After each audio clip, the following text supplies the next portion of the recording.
So the main issue that this research is concerned about is hybrid security governance in Liberia. I'm specifically looking at sexual and gender-based violence, and more particularly looking at women's access to security and justice to gender-based violence in a context where you have quite strong informal or rather traditional justice sector which interacts in different ways with the formal system, but also considering that the formal system is very undercapacitated. So it was a combination of different types of methodology. First, I did a very extensive literature review. So I looked at people's work on historical evolution of hybridity in Liberia, particularly looking at the formal system and how that evolved from sort of an American system given the history of Liberia, but also then looking about how that formal system interacted with and changed existing traditional systems on the ground, but how those also responded and changed, but at the same time maintained particular aspects of their informality within the state, and how the state in the form of particularly in relation to the Ministry of Internal Affairs, governs or attempts to govern the affairs of the traditional system. So that was the first thing. Then secondly, I looked at, had lots of interviews, with over 160 interviews with state actors, non-state actors, police, NGOs, ministry officials, gender, internal affairs, health, officers of the court, people working on SGBV, UN officials or UN staff members working on SGBV. And I did this along with research students at the University of Liberia. I also had focus group discussions with different sets of people, and this was carried out in 4 counties in Liberia, 415, as well as in Monrovia. And really the focus was looking at, in more rural contexts, not just the capital city, how women access justice. And then also a big aspect was participant observation. I took advantage of being in Liberia to be able to sit in particular spaces where discussions were being had about SGBV policies, about draft acts and laws that were coming into play that would possibly impact SGBV, and really just try to accompany the process and think through what the issues, obstacles were, what people were really focusing on, what the constraints of this focus was, and also how people were relating all of what they were doing in sort of the formal sector to the traditional and customary sectors.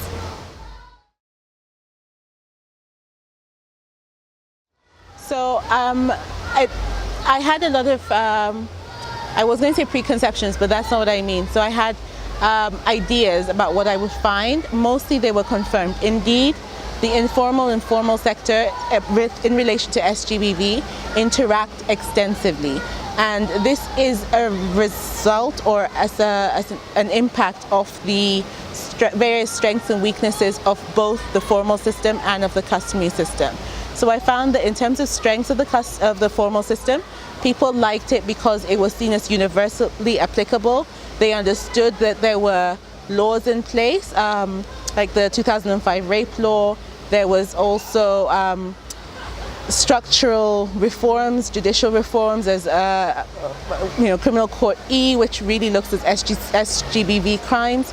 You have the SGBV crimes unit in the judiciary that supports victims and supports prosecutions. You had all sorts of processes that were happening also in the police, with the court systems devolved, that were really trying to address SGBV.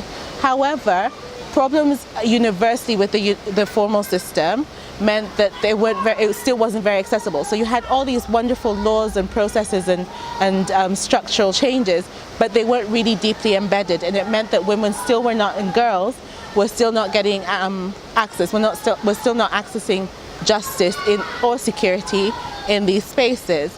At the same time, you had an informal system, which is very widely, well, it's throughout the country, and it's very accessible. So people understood that to be a space that they could go to in the first instance.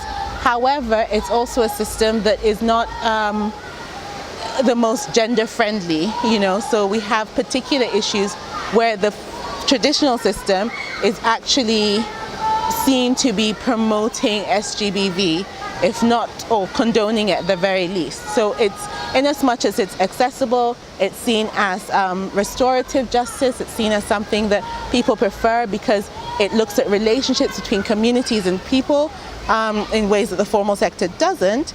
It's still, in terms of access to justice, it still also disadvantages girls and women significantly. So I found that that this was the case, and that the interaction between the two systems didn't necessarily bring about advantages for girls and women. I think people would take cases in and out of the formal and informal system depending on where they thought they would get justice, but because of the constraints in both contexts, you really didn't have access to justice or security. Added to that, there's a very significant, a lot of external and internal observers talked about the lack of value that is placed on girls and women, and this really influences and impacts whether SGBV is actually seen as a serious issue. And the data tells us it's a serious issue, and it's data not just from the police but particularly from health, because a lot of these issues have health related impacts, and a lot of reporting goes on with health centers, particularly with underage girls, but the proportion that then is investigated, the number of people who are caught and then prosecuted successfully goes down, and so we understand that it's a very prevalent issue, but across the board it's not addressed for a variety of structural, historical, traditional and cultural reasons, which really at its heart and at its core is this sort of devaluation of women's lives and women and girls' lives and value of their personhood and their bodies. One of the things I was trying to think through was, okay, so we have this underserved population, and we have this problematic systems. How can we reinforce them? So there were, in looking at interviews, talking to people in interviews, a lot of people were concerned from the traditional side that their authority had been eroded. They argued that they had more robust mechanisms to deal with these issues, but that they were no longer allowed to do so. But people did not think necessarily that the formal system was not the right way to go. They really did think the formal system was the right way to go. They acknowledged that the informal system, or rather the traditional system, has its value, but particularly not in relation to crimes like rape and rape that leads to death, right? So rape and murder, let's say. And so they really appreciated the formal system, but their main conclusion was that the formal system needed to be reinforced. At the same time, they wanted to ensure that the traditional sector was fully informed about the processes in the formal sector. So we have something in this with SGBV called referral pathways, and the referral pathway is quite a formal process about taking people, the first reporting, whether you report to police or the health center, and who that goes to, if he goes to a social worker, and how that goes to the formal system. But I found that people were referring quite a lot to traditional systems, whether traditional authorities or chiefs or female elders or secret society leaders, and it demonstrated there was a real need to not educate, but to inform these individuals about the pathways in the formal sector, ways in which they could support young people or anybody who had been affected by particular issues in the processes of the formal sector. But for this to be successful, the formal sector needs to be strengthened and empowered to do its job. And I think everybody agreed with that. The other thing is, people didn't want to just leave it to experts. They didn't want to just have like a SGBV coordinator or a lawyer or a police unit that was dealing with gender. They wanted community-based legal empowerment mechanisms that meant that they understood what the formal systems were. And again, the informal sector or the traditional sector can really play in with that.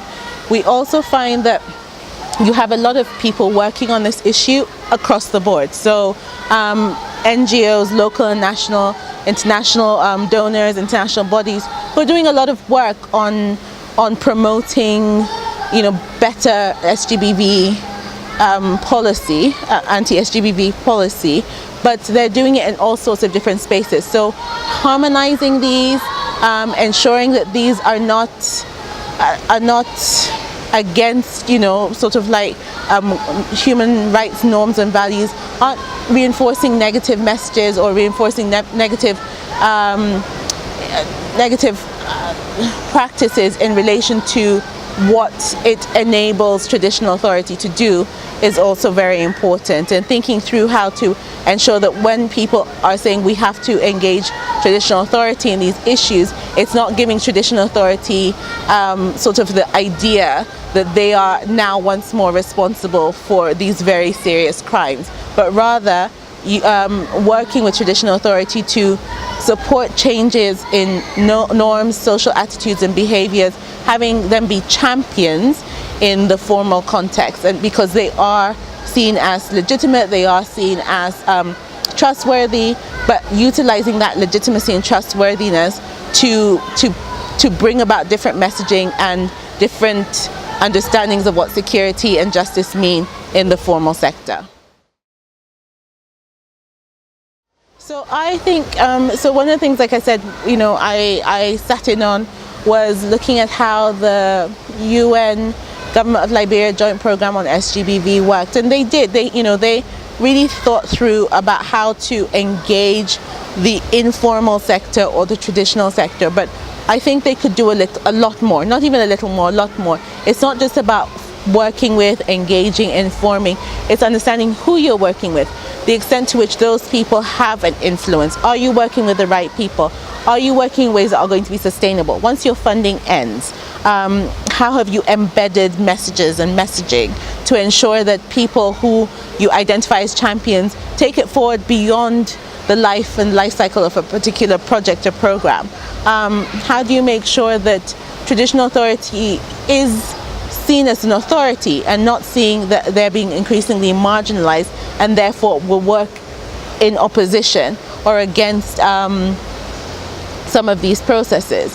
How do you make sure that, once a funding ends for the SGBV crimes unit from a particular donor, that it's still, the people who are working there are still energized enough to continue doing what they need to do? And this really entails working in a whole community context, not just working with some traditional authorities or some women leaders or some groups, but really, making sure that we're looking at changing attitudes across the board. Because for me, that's the bottom line. We can do all the structural development in the world, we can have all the best policies, we can do everything wonderfully, but one, there's a question about sustainability, but two, without changing those social norms and the understanding of what the value of women, the value of women's bodies as their own, we're not going to get very far. So for me, that's a key aspect that people across the board, whether in the formal or traditional or customary sector, everybody has to work on, like raising their understanding of the value of the female in society. Thank you.